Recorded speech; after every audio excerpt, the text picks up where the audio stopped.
Hello good morning to everyone. सबै साथीलाई यस YouTube च्यानलमा स्वागत गर्न चाहन्छु। साथीहरू, आज म तपाईँहरूको लागि एकदमै बेस्ट रुल्स लिएर आएको छु। आफ्नो सोसल रुल्स र समाजमा हामीलाई के कस्तो रुल्सहरू फलो गर्नुपर्छ र त्यो रुल्सहरू फलो गरेर हामी समाजमा एउटा राम्रो पर्सनालिटी डेभलप गर्न सक्छौँ।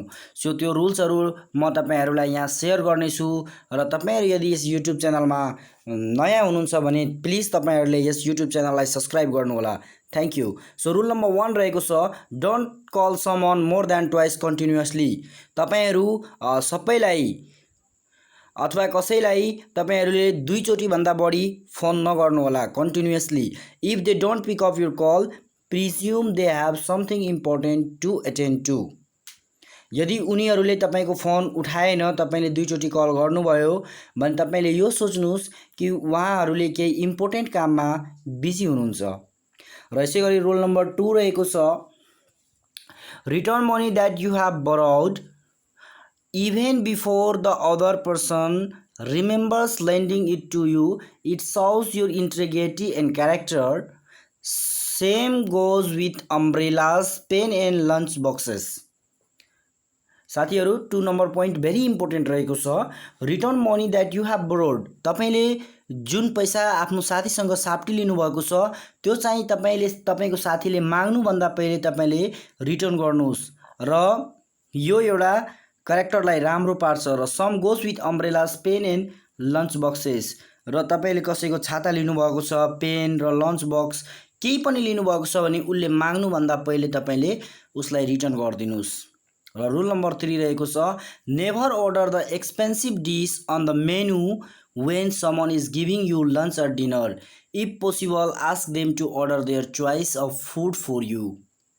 साथीहरू, यदि तपाईँहरूलाई कुनै साथीले यदि लन्च र डिनरको लागि इन्भाइट गरेको छ भने तपाईँहरूले कहिले पनि एक्सपेन्सिभ डिसलाई अर्डर नगर्नुहोला। इफ पोसिबल, यदि सम्भव छ भने तपाईँहरूले उहाँकै चोइस, जसले अफर गरेको छ उसकै चोइसमा अर्डर गर्न भन्नुहोला। र रुल नम्बर 4 रहेको छ, don't ask awkward questions like oh so you aren't married yet, or don't you have kids, or why didn't you buy a house, or why don't you buy a car. For God's sakes, it isn't your problem.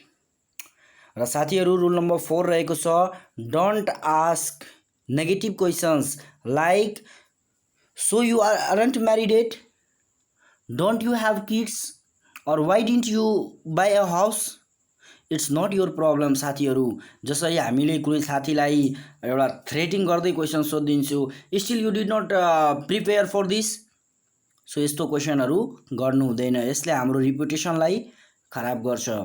Always open the door for the person coming behind you. जुन मान्छे तपाईँको पछि आउँछ तपाईँले सधैँ उसको लागि ढोका खोलिदिनु।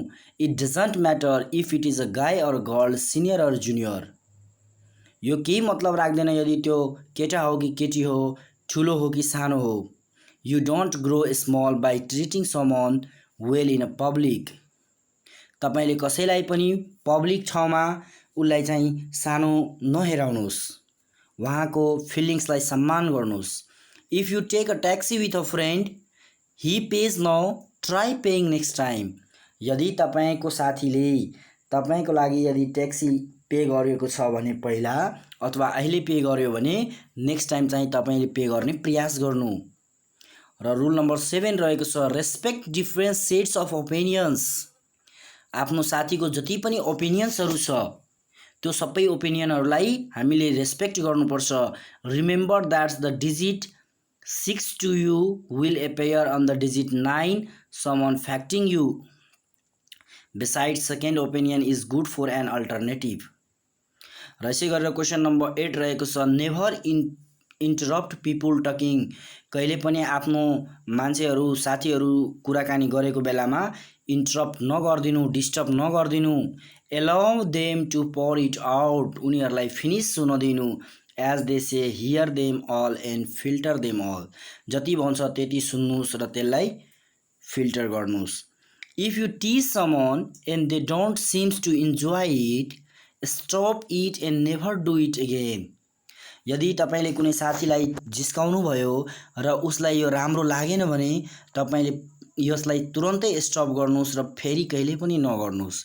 It encourage one to do more and it shows how appreciative you are.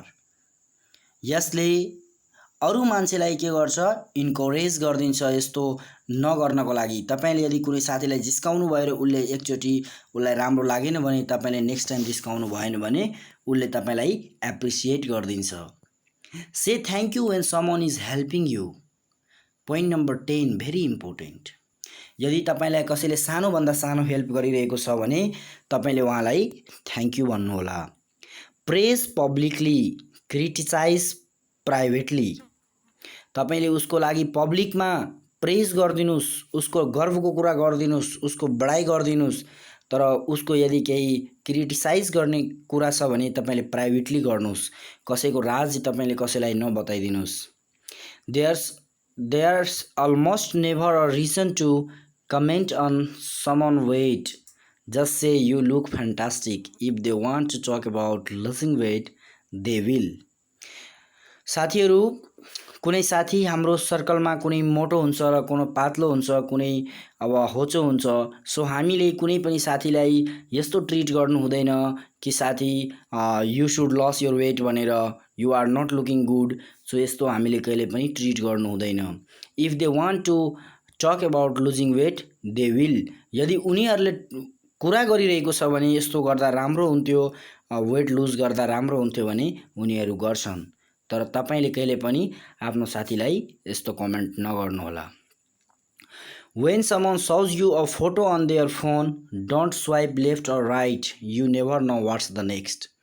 यदि तपाईहरुलाई कुनै साथीले आफ्नो अथवा कसैको फोटो आफ्नो मोबाइलमा कुनै एजुकेशनल फोटो केही हेराइरहेको छ भने तपाईले आफैले त्यसलाई हातले आफ्नै फिंगरले तपाईले उसलाई स्वाइप नगर्दिनुस्, अगाडि पिछाडी नगर्दिनुस्, किनभने तपाईलाई यो कहिले थाहा हुँदैन कि यो पिछाडी पछि के हुन सक्छ। सो त्यहाँ कन्फिडेन्शियल मेसेज हुन सक्छ, त्यहाँ केही प्राइभेसीका कुराहरू हुन सक्छ। सो यसले गर्दा तपाईको रिलेसन खराब हुन सक्छ। Rule number 14. If a colleague tells you they have a doctor's appointment, don't ask what is for. Just say, I hope you are okay. Don't put them in uncomfortable position of having to tell you their personal illness. If they want you to know, they will do so without your inquisitiveness. So साथीहरू, यदि तपाईको कुलिग, तपाईको सहकर्मी अथवा साथीहरू कसैले तपाईलाई भन्छ भने उसको डाक्टरसँग अपोइन्टमेन्ट छ, सो तपाईहरुले उहाँलाई क्वेशन यस्तो नगर्नु कि के प्रब्लम छ। सो सबै साथीहरूले प्रब्लम शेयर गर्न मान्दैनन्, उनीहरुको कि प्राइभेट प्रब्लम्स हुन सक्छ। सो साथीहरू, यदि उनीहरुले तपाईलाई शेयर गर्न चाहन्छ भने उनीहरु शेयर गर्न सक्छ, तपाईले बिना सोधेकै। So next time, don't ask please. And rule number 15, treat the cleaner with the same respect as the CEO. जुन हाम्रो क्लिनर हुन्छ घरको अथवा अफिसको, त्यसलाई हामीले एउटा बोस जस्तो व्यवहार गर्नुपर्छ। Nobody is impressed at how rude you can treat someone below you, but people will notice if you treat them with respect. So साथीहरू, यदि तपाईहरुले कसैलाई यदि बिलो उनीहरुलाई तल राखेर कुरा गर्नुभयो भने, उनीहरुलाई तल पार्न खोज्नुभयो भने, नोबडी इम्प्रेस्ड, कसैले तपाईमाथि इम्प्रेस्ड हुँदैन। यदि तपाईले उहाँहरुलाई रेस्पेक्टको साथ ट्रिट गर्नुभयो भने तपाईमाथि सबैजना इम्प्रेस हुन्छन्। And rule number 16, if a person is speaking directly to you, starting at your phone is rude. Rule number 16 रहेको छ, if a person is speaking directly to you, यदि कोही पर्सन तपाईसँग, कोही मान्छे तपाईसँग डाइरेक्टली कुरा गरिरहेको छ भने staring at your phone is rude, तपाईले आफ्नो फोनतिर हेरिराख्नुहुन्छ अथवा स्टेरिङ गर्नुहुन्छ। सो यो के हो? यो रुड हो, यो राम्रो बानी होइन। र rule number 17, never give advice until you are asked. कसैलाई तपाईले सल्लाह नदिनुस्। यदि कसैले तपाईलाई सल्लाह माग्छ भने सल्लाह दिनुस्, र यदि कसैले सल्लाह माग्दैन भने तपाईले उलाई आफैले चाहेर सल्लाह नदिनुस्। He can takes negative. When meeting someone after a long time unless they want to talk about it. Don't ask them their age and salary. तपाईले यदि कसैसँग फर्स्ट टाइम मिट्नु भएको छ भने अथवा आफ्टर अ लङ टाइम भेट्नु भएको छ भने जबसम्म उनीहरूले आफ्नो बारेमा कुरा गर्न खोज्दैन तबसम्म तपाईले उनीहरूलाई उहाँको एज र उहाँको स्यालेरीको बारेमा क्वेशन नगर्दिनु होला please. Very important point. And rule number 19, mind your business unless anything involves you directly. Just stay out of it. तपाईले आफ्नो कामसँग मतलब राख्नुहोस्, तपाईले आफ्नो व्यवहारसँग मतलब राख्नुहोस्, आफ्नो व्यापारसँग मतलब राख्नुहोस्. जबसम्म तपाईको काममा कसैले इन्भल्भ हुँदैन तबसम्म तपाईले कसैलाई इन्भल्भ नगराउनुहोस्. र rule number 20, moving your sunglasses if you are talking to anyone in the street, it is a sign of respect. मेरे so eye contact is important as your speech. So साथीहरू यदि तपाईले कसैसँग कुरा गरिराख्नु भएको छ भने आफ्नो सनग्लास खोलेर कुरा गर्नुहुन्छ भने तपाईको के हुन्छ तपाईको बीच र तपाईको साथीको बीच एउटा राम्रो आई कन्ट्याक्ट हुन्छ र त्यसले गर्दा तपाईको रिलेसन राम्रो हुन्छ, तपाईको इम्प्रेसन राम्रो हुन्छ. Rule number 21, never talk about your riches in the midst of the poor. Similarity, don't talk about your children in the midst of the barren. So साथीहरू, never talk about your riches in the midst of the poor. कहिले पनि तपाईले आफ्नो गरिब साथीहरूलाई आफू धनी भएको कुराहरूको बारेमा कुरा नगर्नुहोस् किनभने they can feel guilty. Don't talk about your children in the midst of they are barren. यदि कसैको नानीहरू छैन भने कोही मान्छे यदि कसैको नानी छैन भने उसको अगाडि तपाईले आफ्नो नानीको कुरा नगर्नुहोस्, आफ्नो बालबच्चाको कुरा नगर्नुहोस्. After reading a good message, try to say thanks for the message. Appreciation remains the easiest way of getting what you don't have. So साथीहरू आज मैले तपाईहरुलाई यो 22 वटा रुल्स शेयर गरेको छु. यदि तपाईहरुलाई यो रुल्स लाइक्स भयो भने मन पर्यो भने साथीहरू तपाईहरु मलाई एप्रिसिएशन्स अथवा लाइक गर्न सक्नुहुन्छ र यस युट्युब च्यानललाई सब्स्क्राइब गर्न सक्नुहुन्छ. Thank you.